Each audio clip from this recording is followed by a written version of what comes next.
Sahyadri Maharashtra news मध्ये आपलं स्वागत आहे. आज एक आपण विशेष गोष्ट पाहणार आहोत. खरं म्हणजे स्त्री शक्तीचे नारे, स्त्री बद्दलच्या अनेक कथा, पुराण कथा या तुम्ही ऐकल्या असतीलच. कारण स्त्री उत्पत्ती ही मातृत्वाचं सगळ्यात मोठं देणं आहे. तसंच जेजुरीच्या खंडोबाला मुरळी ही खंडोबाचं लेणं आहे. हे म्हणजे वास्तविक पाहिलं तर आज आधुनिकता खूप वाढलेली आहे, तरी देखील धर्म, अर्थ, शास्त्र आणि संस्कृती आजही आपले हात धरून आपल्या बरोबर येते. कारण आपली ती संस्कृती आहे. खंडोबाची उपासक असलेली मुरळी, खरं म्हणजे मुरळीची उत्पत्ती ही श्रीकृष्णापासून झालं किंवा श्रीकृष्णाच्या मुरळीपासून झालं अशी पौराणिक कथा सांगितली जाते. ती पण एक स्त्रीच आहे आणि त्या मुरलीने लोकगीताच्या लोककल्याणासाठी जागरण गोंधळ म्हणजेच खंडोबाची सेवा उपासक म्हणून तिने आपलं जीवन जगणं व्यतीत केलंय. ग्रंथानुसार किंवा कथेनुसार पुराण कथातल्या मुरळीचं पावित्र्य हे फार मोठं मानलं जात होतं. मुरळीकडे बघण्याचा दृष्टिकोन देखील एक वेगळाच होता. त्यावेळेला मुरळीला उपासक असल्यामुळं येणारा भाविक हा त्या मुरळीच्या पाया देखील पडत असे. पण आजची आधुनिकता, डिजिटल युगामध्ये हे सगळं बदलत चाललेलं आहे. आधुनिकीकरणाच्या या सगळ्या धुराळ्यामध्ये खरंच आपल्या लोकसंस्कृतीतल्या लोक उपास मागे राहिलेत का? तर हीच मुरळी आता आपलं स्वतःचं जीवन जगण्यासाठी चक्क बुलेटवरनं कार्यक्रमाला जाते. म्हणून तिला बुलेट मुरळी असं म्हटलं जातं. ती विद्या, तिला नीर अशा नावाने सुद्धा लोक ओळखतात. पण तिची खासियत एक आहे की मी स्त्री आहे, मलाही जगण्याचा अधिकार आहे. मी जरी मुरळी असले तरी मलाही हक्क आहेत. आणि म्हणून अगदी आपली आवड लहानपणापासूनच जपली की माझ्याकडे स्वतःची गाडी असावी आणि मी माझ्या गाडीने कार्यक्रमाला जाणार. लहानपणापासूनच छंद जपणाऱ्या या विद्याला अखेर स्वतःची बुलेट मिळाली आणि ती आज बुलेट मुरळी म्हणून ओळखली जाते. आज आपण तिच्याशी गप्पा मारूया. विद्या, तू अगदी मला वाटतं तू लहानपणापासूनच कलाकार आहे असं समजले. हो. हा, मला एवढं सांग की तू या मुरळी कशी झालीस? मी मुरळी व्हायचं कारण काहीच असं पहिलं नव्हतं, पण अचानक परिस्थितीने शिकवलं. आणि नाचण्याचा तर छंद होताच पहिल्यापासून, गाण्याची आवड होती, बरंच काही शिकवलं. पण वेळेनुसार परिस्थितीनुसार शिकले, मग ह्या गोष्टीत उतरले लहानपणापासूनच आवड असल्यामुळे. तुझा पहिला पिंड म्हणजे तू लोककलाकार आहेस. लोककला तुझ्या वडिलांनी तुला शिकवलं नाही काय? लोक शाळेत पप्पांनी आधी शिकवलं हे थोडंफार, त्यांनी गाडी चालवायला शिकवलं हे वेगळं, शाळेत सोडायला जाताना हे वेगळं आलं. पण शाळेत पण मी डान्स घ्यायचे ना, त्यामुळे देवाची आम्ही जास्त गाणे तू मुरळी घ्यायचे. कशी झालीस? अशीच आवड झाली म्हणून झाली. मग आता हा नवीन, आता मुरळी म्हटलं की लोक सगळे चर्चा करतात. आजकाल तुला कल्पना आहेच, आहे बघण्याचा दृष्टिकोनही बदललेला त्यांचा आहे. पण ज्या वेळेला तुम्हाला मुरळी म्हणून बघितलं जातं तेव्हा तुला काय वाटतं? मला मुरळी म्हणून जेव्हा बघतात लोक, खूप गर्व आणि अभिमान वाटतो त्या अरे वा. गोष्टीचा, की बरेच लोक येतात, सन्मानाने बघतात, मग आता काही लोक आता पाया सध्या पडतात. तू बुलेट मुरळी म्हणून तर चांगलीच प्रसिद्ध आहेस. आता मला एक सांग की बुलेट मुरळी म्हणजे हे बुलेटची आवड कशी निर्माण झाली तुला? पहिल्यापासूनच गाडी चालवायचा छंद होता. पप्पा शाळेत सोडायला जायचे, तेव्हा वाटायचं मला पण गाडी चालवा. माझी बारकी बहीण पुढे बसायची, मी मागं बसायची. अरे वा. मग पप्पांना विचारलं, तिलाच का पुढे बसवतं, मला का नाही बसवत? ते मग एका दिवशी सहज सांगितल्यानंतर पप्पांनी पुढे बसवलं. पप्पांकडे पहिली ती छोटी होंडाची गाडी होती. त्यानंतर जशी मोठी झाले, मग पप्पांना म्हणलं मला पण गाडी पाहिजे. आता तू बरेच वर्ष झाले जेजुरीमध्ये हा. वाघ्या मुरळींच्या ताफ्यातनं काम करते, उदरनिर्वाह त्याच्यावर करते. तुझं आता जीवन तू स्वतः जगतेस. मी स्वतः जगते. त्याच्याबद्दल तुला काय म्हणायचं? मला अभिमान आहे स्वतःचा, की मी स्वतः माझ्या पायावर उभी आहे. त्याचा मला खूपच अभिमान आहे, मग आता कारण मी दुसऱ्यांवर अवलंबून नाहीये. नाही, ती तर आनंदाचीच गोष्ट आहे. पण आता तुला बुलेट चालवताना अनेक लोक काही वेगवेगळे आता ग्रामीण भागात बरेच तू कौतुक जातेस करतात. आणि कुणी नावही ठेवत असतील ना त्याबद्दल. नावं ठेवतात ह्यांचं नाही माहिती, पण कौतुक हे सगळेच करतात. जास्त करून एका दिवशी जर गाडी नाही ना आणली, हा. बुलेट कुठे टाकली आज असं जास्त लोक विचारतात. म्हणजे माझे नसण्यापेक्षा असणं खूप महत्वाचं आहे आता मला त्यांना. वाटतं हजारो भाविकही तुला ओळखू लागलेले आहेत. खूप तू बऱ्यापैकी. जागरण गोंधळाला.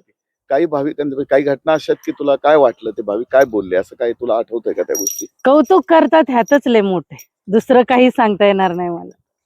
बरेच कौतुक करतात. मग आता तुला असं वाटतं की आता वाघामुरळी तर भरपूर आहे तिथं, आहेत, त्याच्यामधनं तू स्वतःचा चेहरा उजळण्याचा प्रयत्न करतेस, करते. चांगली गोष्ट आहे. तुझा संसार पण आहे, तुला मुलं पण आहेत. आहेत. मग आता हे उदरनिर्वाह कसा चालतो? चांगलं चाललंय. मग आता मुलीला कशा प्रकारचं शिक्षण दिले, काय इच्छा आहे तुला? मुलीला फक्त मोठं करायचं आणि शिकवायचंय पुढे. तिला पोलीस व्हायचंय. अरे वा, छान. तिनं आताच डिसाईड केले. 7वीला आहे मुलगी आता. मग तुला असं म्हणणं आहे की वाघ्या मुरळींच्यासाठी शासनाने काहीतरी करावं? करावं. निश्चित. काय निश्चित वाटतं ना असं तुला? करावं. काय वाटतं? त्यांना आता बऱ्याच लोकांना जास्त करून जागा घ्यायला म्हणलं ना खूप अवघड जाते. हे स्वतःची जागा, वसाहत स्वतःची जागा असणं, स्वतःचं घर असणं. माझी इच्छा एकच राहिली, फक्त स्वतःचं घर. वा. मी आता भाड्याच्या घरात राहते. मी आई वडिलांकडे पण नाही राहत, कारण घरच्या परिस्थिती आणि काही गोष्टींना कुणाला पटत नाही. एकटी राहणं हे वेगळं राहिलं. पण असं वाटतं स्वतः राहिलं आणि स्वतःच कमवते म्हणलं, स्वतः राहिलेलं काय भाग आहे. मग मी स्वतःच्या जीवावर. स्वतःच्या जीवावर राहते. मी आता एकटीच रूम भाडं वगैरे भरते, पण स्वतःचं घर असणं खूप गरजेचं आहे. आता मला एक सांग, मुलीला तुला पोलीस मध्ये भरती करायची आहे आणि या कलेबद्दल तर इतरत्र सगळे वाघ्या मुरळी आहेत. हा. तुला असं शासनाला काय मागावंसं वाटतं की सगळ्यांना त्याचा फायदा झाला पाहिजे? शासनाकडनं जास्त नको, सगळ्यांना घर भेटणं हे महत्वाचं आहे आणि सन्मान. तुमचं काय मत आहे? तुम्ही वाघ्या आहात. वाघ्या मुरळीसाठी काय शासनाने करावं? शासनाने वाघ्या मुरळी लोक कलाकारांसाठी त्यांचं पेन्शिल असेल, जे बेघर आहेत त्यांना घर दिलं पाहिजे, जे वयोवृद्ध आहेत की त्यांना मेडिकल भेटलं पाहिजे, दवा डॉक्टर त्यांचा झाला पाहिजे. आज एखादा कलाकार आजारी पडला तर त्यांची अवपत नाही की एवढं लाखभर रुपयाची भरण्याची. ते शासनाने त्यांच्यासाठी काहीतरी विमा काढला पाहिजे, त्यांच्यासाठी पेन्शिल केली पाहिजे. दुसरी गोष्ट महिलांचा मुरळी महिलांचा एक बचत गट सरकारच्या माध्यमातून झाला पाहिजे की जेणेकरून त्यांना त्यातनं काहीतरी उपयोगाचे चालू होईल. पावसाळ्यामध्ये सगळे आम्ही वाघ्या मंडळी बसून असतो घरी. पावसाळ्याच्या पिरियडला आमचे 4 महिने बसूनच असतं. काही कार्यक्रम नसतात, काय नसतात. पदरमोड सीजनला 4 रुपये कमवले तेच पडीच्या दिवसात खायचे. हे होते खंडोबाचे उपासक वाघ्या आणि मुरळी. तर म्हणजे लोक संस्कृतीचा हा कणा आहे, लोकसंस्कृतीच्या आठवणी आहेत. कारण आता वेस्टर्न युगामध्ये आपण पाहिलं की संबळसारखं वाद्य आहे की जे वाद्य आता काही आजच्या तरुण पिढीला कल्पना नाहीये त्या वाद्याची. ते लोप पावत चाललेले. तुंतुणा आहे, खंजिरी आहे, घाट आहे. पण ही घाटी, ज्याला आता घाटी पाहिली आपण तिच्या हातामध्ये, ही घाटी वाजवते आणि या सगळ्या ह्याच्यातनं येणाऱ्या भाविकांचे जागरण गोंधळ सारखा एक पवित्र असा धार्मिक कार्यक्रम ते करतात आणि त्यामधून जी विदागी मिळते त्याच्यावरती यांची उपजीविका चालते. मला एवढं म्हणायचं की जोपर्यंत ही मुरळी आहे, विद्या तरुण आहे, जवान आहे आणि जोपर्यंत तिच्या अंगामध्ये ताकद आहे तोपर्यंत नाचणार. पण ज्या वेळेला वार्धक्य येईल त्यावेळेला तिचं भविष्य काय असणार आहे?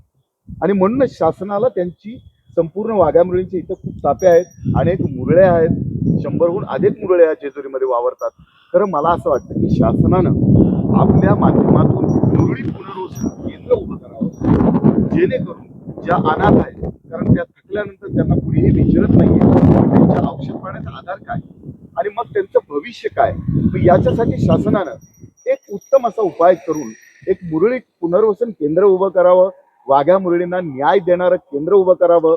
कारण त्याच्यासाठी जेजुरी एक मोठं उपासनेचं केंद्र आहे. कारण जोपर्यंत वाघ्या मुरळी, जोपर्यंत देव खंडोबा इथं वावरतो, इथली लोकसंस्कृती इथं टिकते, तोपर्यंत जागरण गोंधळ हा होणारच. आणि ही मात्र आध्यात्मिकाची सांस्कृतिक गुरुकिल्ली ही अशीच आपल्या बरोबर राहणार आणि जोपर्यंत खंडोबा आहे तोपर्यंत संबळ कणकणणार, तुंतुणं वाजणार आणि मुरळी. मी संदीप बडगे, कुलस्वामिनी जागरण गोंधळ पार्टी जेजुरी या ठिकाणी आम्ही जागरण गोंधळाचा व्यवसाय पारंपरिक पद्धतीने करत आहोत. तसेच आमच्याकडे असणारे 20-22 कलाकार आज या ठिकाणी जागरण गोंधळ करत असतात. त्याच्यामध्ये वाघ्या मुरळी वगैरे असे ह्या पद्धतीचे आम्ही नृत्य वगैरे सादर करत असतो. त्याच्यामध्ये आमच्याकडे एक असणारी धाडशी मुरळी आज बुलेटवर येऊन आमच्या कार्यक्रमाची शोभा वाढवते आणि ती आल्याच्या नंतर आमच्या कार्यक्रमाला एक शोभा असा आनंद मिळतो की त्याच्यामधून आम्हाला एक कोणत्या कार्यक्रमाची एक ऊर्जा मिळल्या जाते. म्हणून आज या ठिकाणी आम्ही तिचं फार कौतुक करतो आणि अशा पद्धतीचा निर्वाह आज त्याला 2 मुलं असताना सुद्धा त्या गोष्टीवरती आज जागरण गोंधळाचा व्यवसाय करून त्या मुलांचा आज या ठिकाणी ते सांभाळ करते आणि एवढं करून बी जागरण गोंधळाचे जे काही कार्यक्रमातून पैसे मिळतात, आम्ही बी तिला काहीतरी मदत करत असतो. आज या ठिकाणी शासनाने सुद्धा अशा कलावंतांना आज या ठिकाणी कुठेतरी थोडीशी मदत करणं फार गरजेचं आहे.